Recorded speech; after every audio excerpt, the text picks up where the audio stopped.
Welcome back to the channel. In today's video we're going to be installing a Ranein RV tankless water heater into our RV. This tankless water heater has a heating capacity of 65,000 BTU and the dimensions are slightly smaller than what we have in our RV. So we're going to jump on into this and show you guys how we're going to retrofit this tankless water heater into an older RV that has a Atwood 6-gallon water heater. Alright, to start off, we ordered this unit off of Amazon. They had a pretty killer deal on it, so we decided to order the Ranein as opposed to a Girard or a couple other brands. The issue that we did not foresee though is that there is not a replacement door other than this 15 by 15 door, which will not fit our application.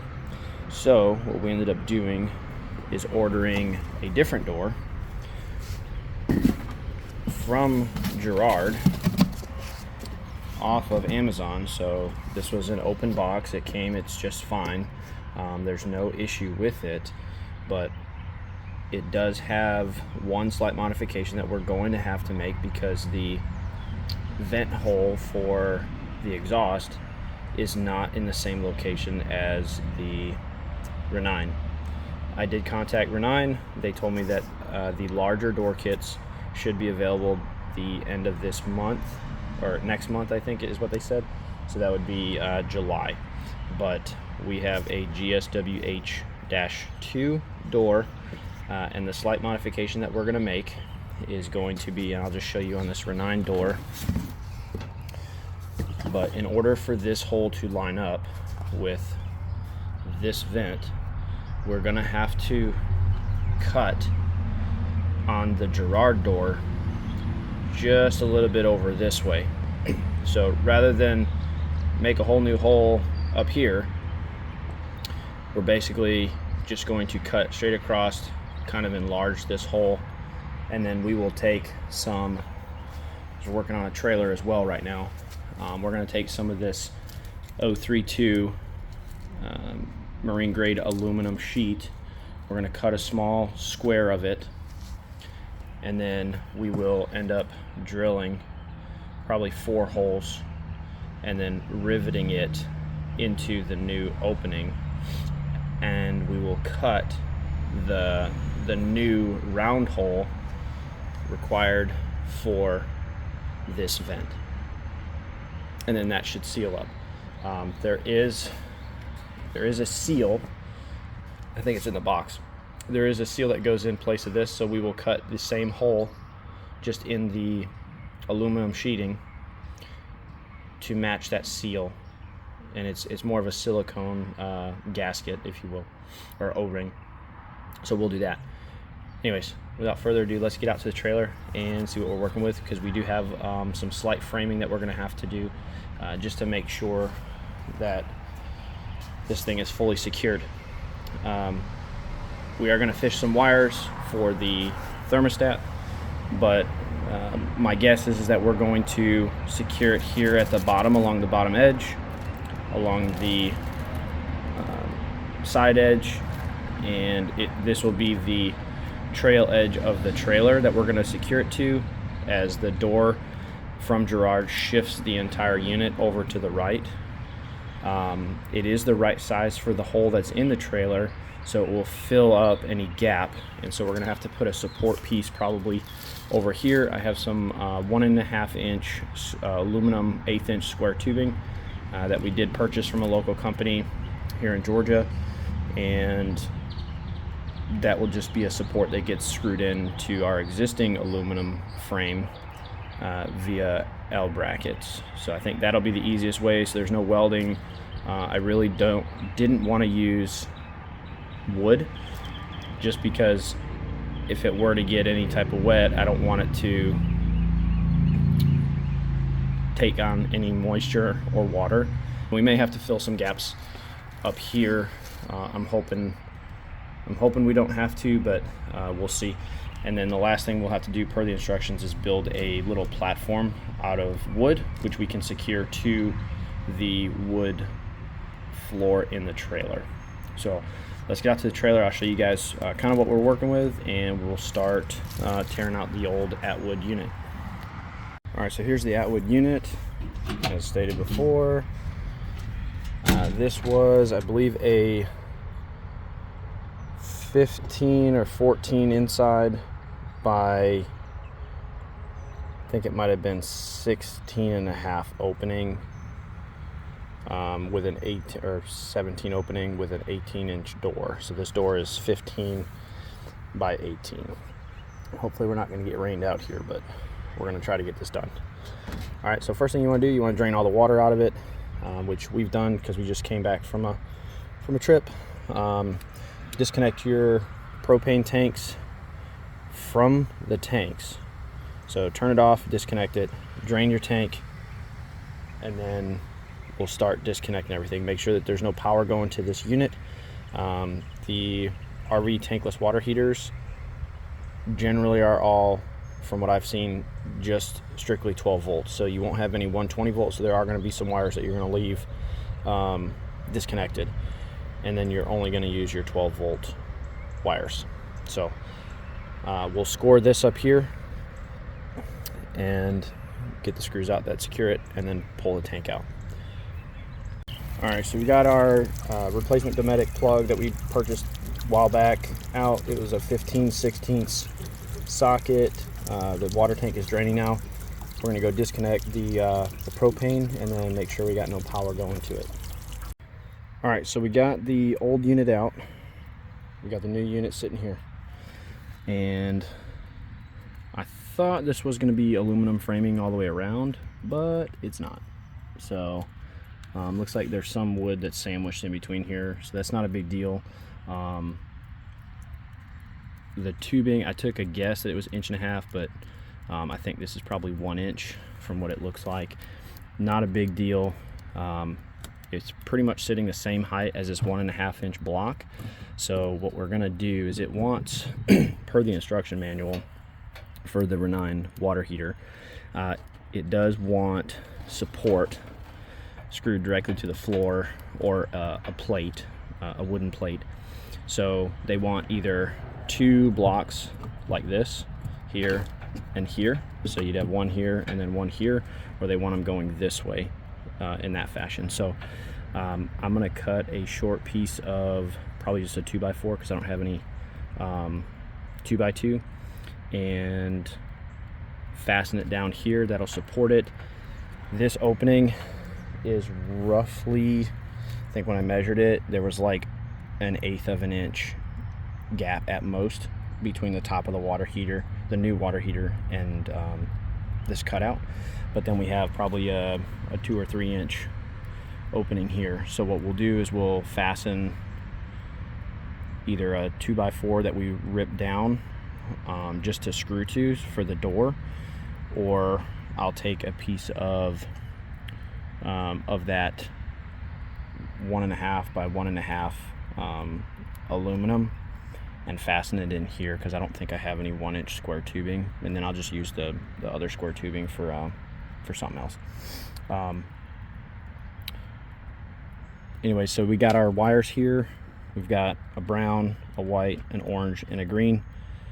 So we're gonna have to go through and kind of figure out what does what.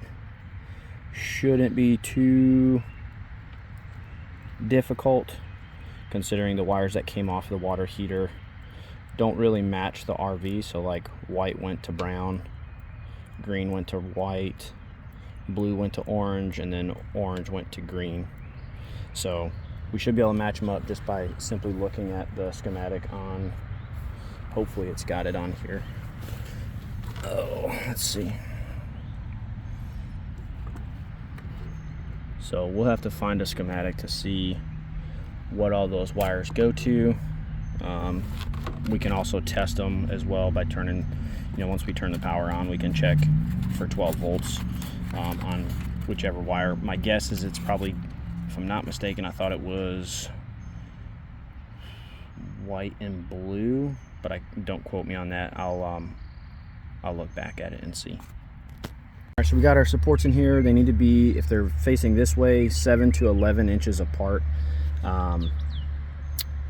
Inch and a half, so just use a 2x4 or 2x2 if you want. And then we cleaned up the pump wires just so that they're not flopping around. Now we're gonna go and check these to make sure we've got the appropriate wires for our 12 volt source and ground. And then if there's ones we don't need, we'll tie these up. We did have our 120 right here that we no longer needed, so we tied that up as well. All right. And aside from that, I think we did not have a rubber line for the propane. It is a copper line, so we're gonna bend that back just a little bit and try to get that connected.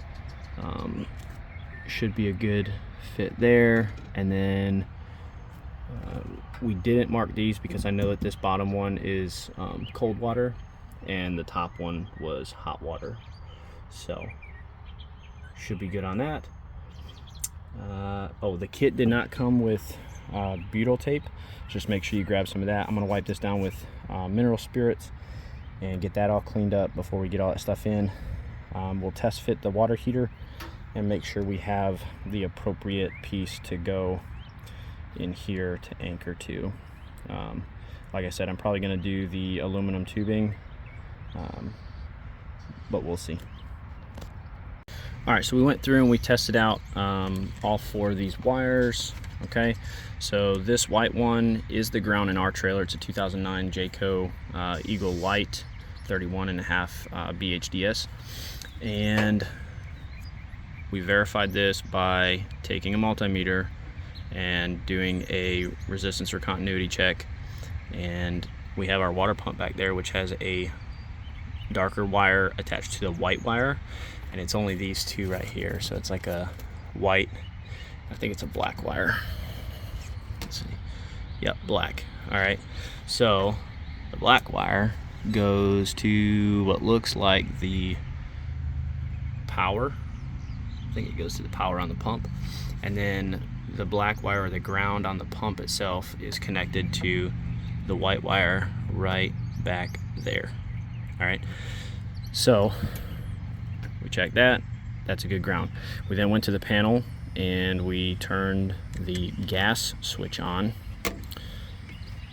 and this green wire is what was powered. So we're going to connect this one to the red wire on this Ranein water heater back here. Oh, I'm sorry, not the red wire. You've got your controller wires, which doesn't really matter, but your black is your positive and your white is your negative. So white to white and green to black on the Ranein. Okay, as you can see, there's a very, very, very minimal gap here. I bet you it's no more than 1/8 of an inch, like I said. Let's check. Yeah, it's probably less than, probably less than 1/8. Nope, about 1/8. There it is.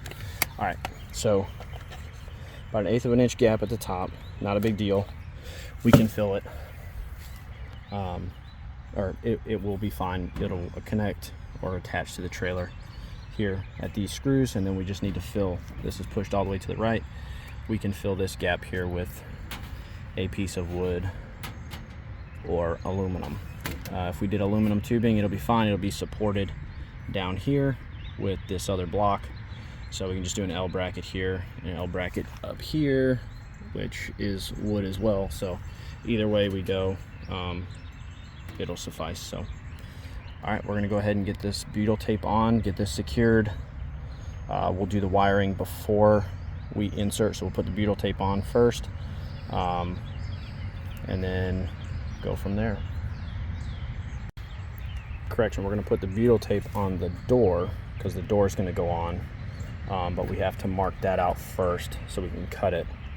So this is all cleaned up. We used denatured alcohol to clean up all of this stuff. We're gonna go ahead and mark our holes out so we know. Some of these holes line up with the Girard door kit and some don't, so we're probably gonna end up putting some stuff on there just to drill holes and cover holes and whatnot. All right, so here's the Girard door kit. It is this part number again, and you can see it fits inside of the water heater. Some of the holes line up right here on this side. We just got to push it that way. It's got a little foam gasket on the edge of here. We can attach it to the water heater if we want with some small screws. But you know, some of them line up on the Girard door and the Ranein water heater. But what doesn't line up is this guy right here. So we're just going to mark this out. We're going to cut like this, and then we'll take a piece of aluminum. We'll trace this out here on the aluminum, cut it, and then fasten it to the Girard door, and all will be good. We'll put butyl tape along the edge of this door kit, and we'll be good to go and ready to fire this thing up. All right, I got our 1-inch fastened. It's not super pretty, but it works. And now we're gonna wire up the water heater. All right guys, so we got everything kind of sealed up here. We got our aluminum bracket in here. We just need to fasten all this to the water heater itself so that these are nice and snug. Not a super big deal. If you want to do it, you can, but there's provisions in there to do it. We put butyl tape all along here. I did some here and then some here. We've got the door off so we can modify it with our panel to accept the new vent. We just cut it out like we said, drilled a hole. It was about 2.5 inches, fit perfectly, but I've got to run out and go grab some white spray paint to repaint the door. We've got the water set at about 35 when it's running, and we got it wired up to our switch. So there's a switch here for on, so we just have that set to on right now.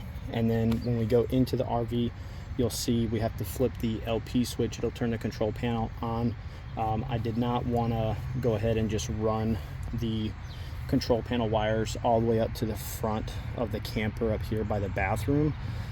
So I ended up just putting it back here by the water heater, and we can relocate it later. I didn't cut any wires, I just connected everything, and then we're gonna go ahead and tidy all that up and clean it up with zip ties and whatnot. So later on we can go ahead and do that. So let's go into the RV and turn this thing on and see how it runs. All right, so right now I have all of the paneling off. So we redid this RV a couple years back. It is still a work in progress, so don't judge me too hard. But this is what the underside looks like. So right now we've got all of our wires right here. So here's the control wires. Basically it was just black and black to blue and blue. Polarity didn't matter on this. And then we've got our 120 wires capped off. I need to clean up these wires right here and just kind of bundle those up because they're not used anymore either. We mounted the panel up here on the back wall, so it was just a straight run all the way down, and then underneath. Again, this RV is not completely finished, so just bear with me. Hot water got connected there. Cold water, we had basically a copper line.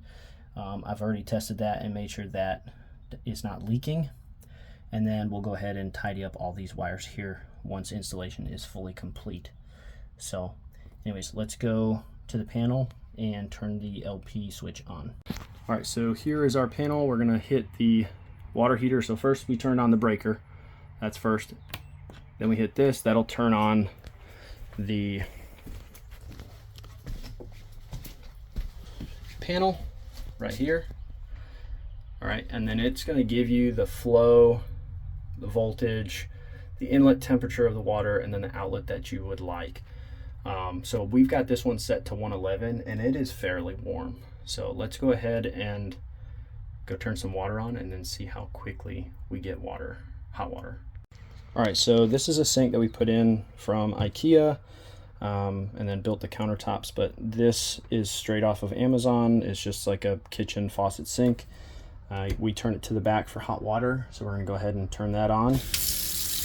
And it's probably hot from me before, so it's kind of unfair for this one, but it's already warm. But as far as running, all right, so you can pretty much immediately hear it kick on. It shows the fan's running, water's running, and the flame is in or on. And then I've got 115-degree output with 0.8 gallons per minute. So it's pretty good. I like it. I'm happy with it. All right, again, we're up in the front part of the RV over the fifth wheel. Another sink that we put in. I don't remember which way is hot on this one, but I pretty much drained everything, so it has had no water. Yeah, I think hot water's to the other side.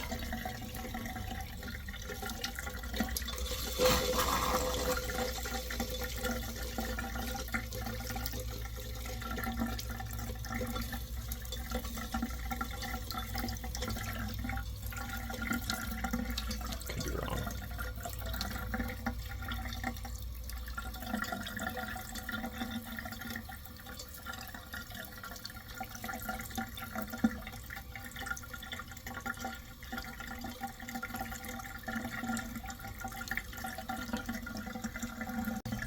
All right, so I was wrong. It's to that side. But it's already warm, so I would say this is a success. Now we just got to go make the door.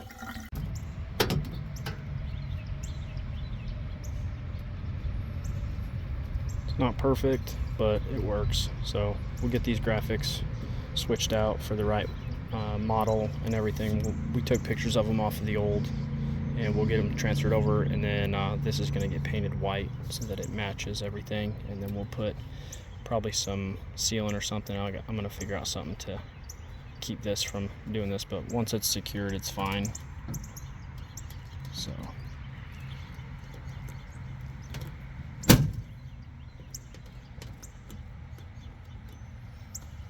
works though. Hopefully they'll come out with a door that actually fits this unit, but the Girard one can fit with some modification, I guess.